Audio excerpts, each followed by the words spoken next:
Hello guys, welcome to a new video on Tower of God New World, and in this video we're going to talk about dupes for the red team. I will try to keep it shorter than the ones for the yellow and the purple elements because in this element there are not that many good units, so we'll try to speed it up wherever I can. So first off, I will start with the general overview of the element, then I will tell you which units to prioritize, and finally we'll go over each unit one by one. So first off, the red element, as I said, is in a kind of a weird spot, mainly because it doesn't have a really good tank. The only tank option is not really tanky at all, so that's unfortunate. And the other problem is that the SSR main DPS option is not up to par with the SSR plus options. So this is the first element where you really want an SSR plus as your main carry, and that's also like making it more expensive than the other elements. That being said, it's still good. There is still value in this element, and I will now tell you which units you would want to prioritize. So the first one would be your main DPS if you are not going with either Evankhell or Viole, and this unit will be Arkraptor. Is basically the only main DPS option you have here in this element. There will be people telling you that Hwaryun is a great main DPS, and she definitely is up until floor 24 or so. So, to me, now that we have a really good yellow team and a really good purple team, there is no real reason to build Hwaryun anymore. You will want to build Hwaryun and Oakin, and by the time you would need a third DPS, that's when Hwaryun will already start to fall off. So to me, she's not usable anymore as a main DPS. Sure, if you were to pick red as your second element instead of purple or yellow, she will work really well until floor 24 or so, as I said. So she can definitely be your main DPS option at that point. But again, I would recommend yellow and purple as your first two teams. So not really much use for Hwaryun from then on, from floor 25, 24, 21 on, she's going to fall off. So I would not recommend her. That being said, she's still a great support. So after Arkraptor, I would still build her for her supporting capabilities. After her, you would go with Xiaxia, or you could go with Xiaxia before Hwaryun. They are more or less interchangeable, but Hwaryun is a lot better for boss fights. So you probably want to prioritize her at that point when you're around floor 20. She's still probably better than Xiaxia. And yeah, so those are the three units you want to prioritize here, and everyone else is just suboptimal or not needed at all. So yeah, that was all. Now we'll go through each unit one by one, and I will talk about the SSR plus DPS options once we get to them. The first unit is Amigocharz, and he is the tank I was mentioning. He is not good at tanking at the moment, even though like we received the ignition weapons. It doesn't really combo well because it doesn't have provokes, so you cannot run the defense ignition weapon set. He relies a lot on scaling to survive, or at least try to survive, which means you need a lot of investment in this guy, because as we can see here, he has like stat buffs. He will get additional max HP and attack speed that will help in proccing his barriers. He will get bigger and bigger barriers. He will get additional defense, and he will, okay, this one is basically useless, but the other three will increase his defensive stats, which won't be enough to make him tanky, unfortunately, at high deficits, because like if you don't have damage reductions, you're still going to die. You can get them in the ignition weapon system, which is actually what could make him work a little bit, and you could invest in him at this point if you have good like ignition weapon shoes and hands, with magic and physical resistance. That will help you quite a lot in increasing his tankiness, but at that point I don't think it's worth it. I mean, it's really expensive and you would have to take both of those pieces to like plus 16, so I don't really know. This guy is really, really expensive because you need accuracy, you need to build these defensive stats, which will still be low when you're looking at the stats that the opponent have at 4 times deficit. So to me, not that worth it, and I would avoid it. Is the only option though. There is also hacks that we mentioned in other videos, but she's also like not that good. So yeah, that was pretty much it. And as we saw, his special skill is buffing his HP and attack speed, so you really want the full rainbow as well to get it procced earlier so that it can start surviving a little bit more. So extremely expensive for a tank, and I wouldn't go for him. Next we have Anaak. She is also a weird unit because she's kind of built to go after the main carry of the enemy team, but I don't feel like her kit has enough in it to just be able to get rid of that unit. And she's not a mid DPS, she's at best a sub DPS with some kind of targeting potential, but again, DPS units want the 3 red as a bare minimum requirement, and then you will want the additional full rainbow so that hopefully she can kill the unit she's targeting. And that's pretty much all for Anaak. Apple, I won't talk about her because she's not a necessary unit, so you will have her at full rainbow sooner or later anyway, and you cannot target her. Next is Arkraptor. This guy is the main DPS that you can use if you are not willing to go with the SSR plus options. He is a good one. Unfortunately, he's lacking a little bit in defensive department. He only has this skill here that will increase his forward-facing physical and magic resistance, which is unfortunate. If it was like complete from all directions, great. It will still work most of the time, but it will not help against some assassins that will target your back, like maybe Xiaxia, for example. So not 100% great, but still better than nothing. And he also relies a lot on his skill scaling to deal damage, like most DPSs anyway, so you want the 3 red for sure, for also the additional damage against the green element. Full rainbow is also nice to start proccing the special skill earlier and start dealing damage, but again, it's not that important to be honest. It is a ranged unit, so as for most ranged DPS units, 3 red is mandatory, and that's also enough. You can start building towards another unit at that point, but full rainbow is always a nice addition, and that's definitely recommended.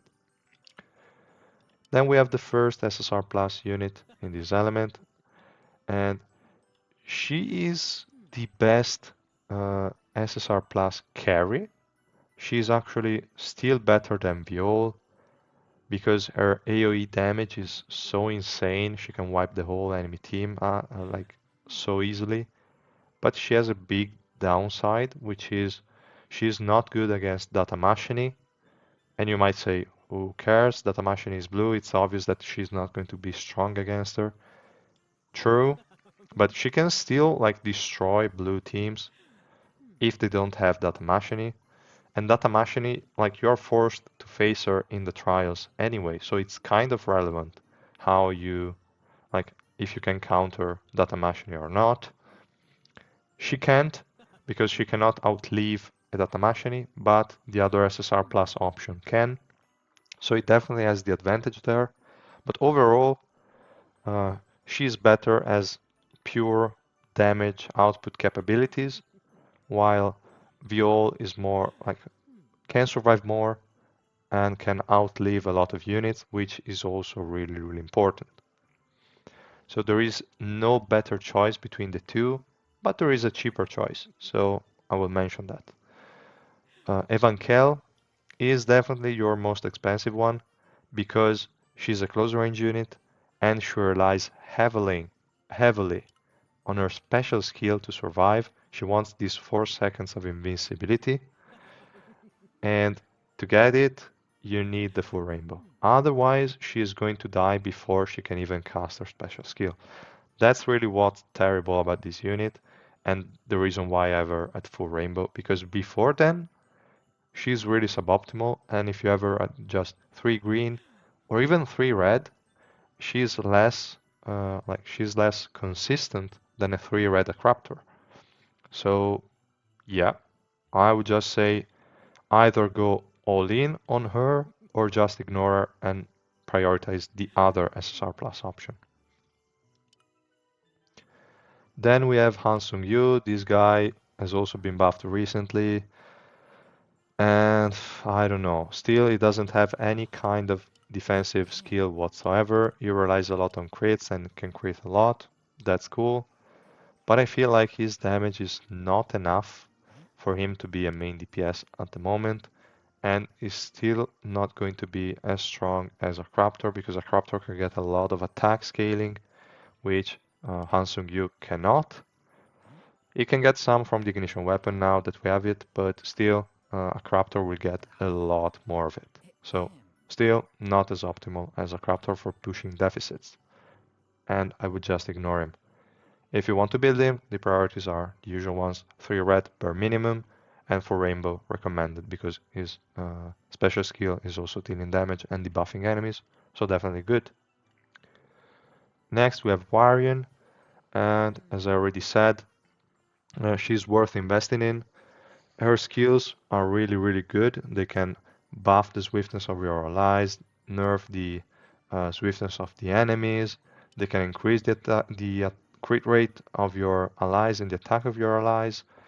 She's a really well all-around unit, so she's definitely recommended as a support, and she's a great unit against bosses, so that's a big plus.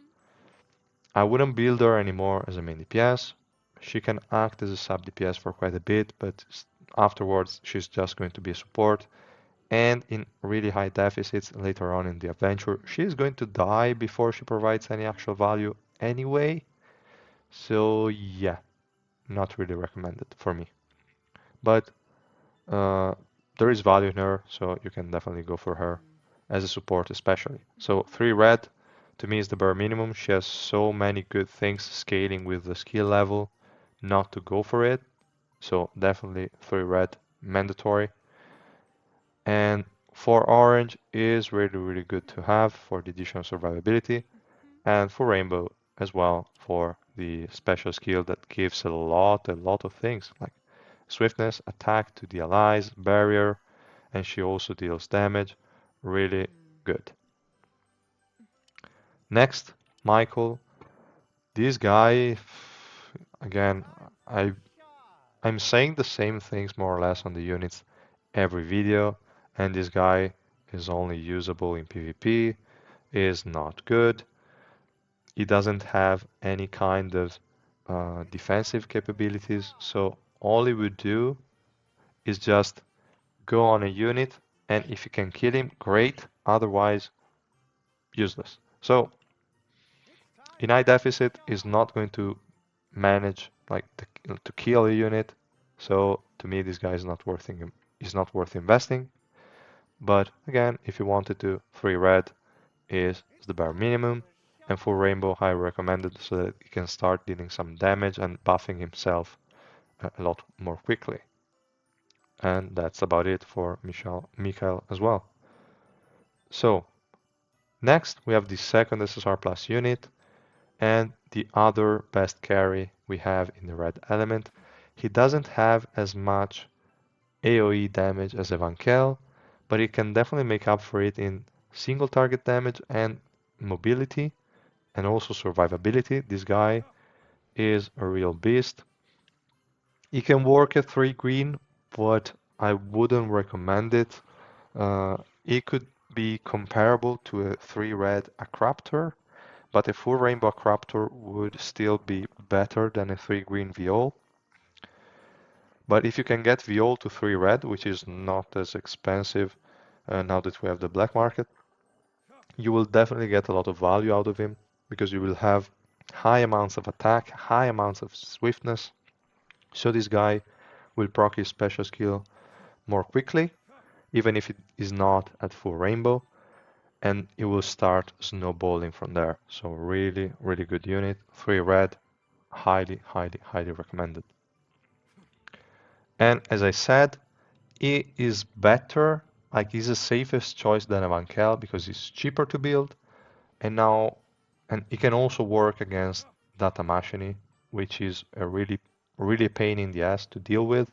So my recommendation, if you were to pick between Evankhell and Viole, would be to go with Viole. I will go with him myself soon after I see the how the Taurek is and how many dupes he needs. I will then go all in on Viole. I could already get 3 and more copies on him like in no time, but I'm holding on to the SSR Plus boxes and the black market tickets for Data Work. So I will have a look at him and see how he actually works. Then we have Xiaxia or Xiaxia. She is basically the only support other than Hwaryun, but Hwaryun is more of an offensive support, where Xiaxia is more of a defensive one. Xiaxia is going to buff the attack of all your red element allies, is the usual elemental buffer. She's going to heal one target and one target alone with a special skill. Not that good, unfortunately. She has some sort of blind and silence in her kit, but nothing that great. And a good shield, not too big, but still a good shield. That's also going to recover energy. So overall, she has great value for support, and I would recommend you guys go for her right after Hwaryun or even before, up to you if you need additional boss units or not.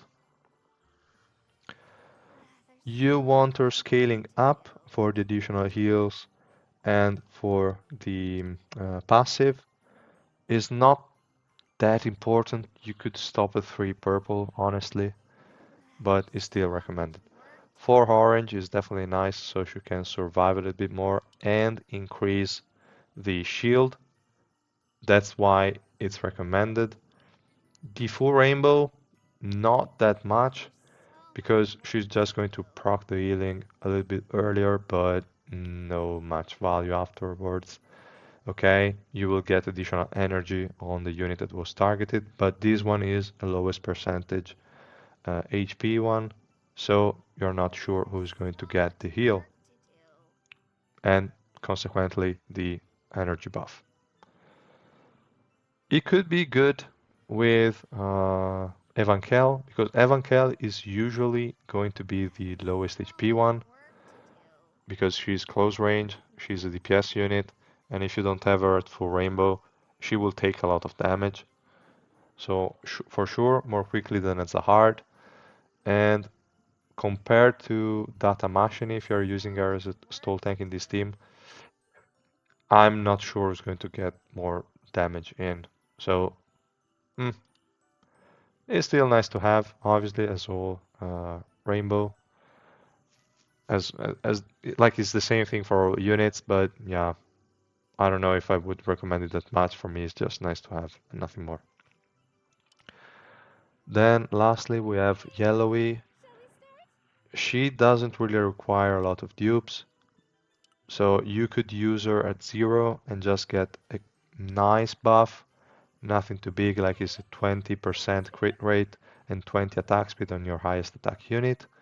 But if you get her to 3 red, it will become a 40% crit rate and 40 attack speed, which is way better, and it will help some units quite a bit. And it's just similar to Endorse, you're just putting her in, no investment, other than a few copies if you want the additional crit rate and attack speed, and you're good to go. So definitely I wouldn't bring her higher than that, because you are not using her as a DPS unit whatsoever, you're only using her for her passive. And that was all, guys, for the red element. I hope this video was helpful. If it was, please drop a like and subscribe to my channel. And I will see you guys in the next one on the blue element. Yes. So thank you guys for watching, and I will see you in the next one. Bye.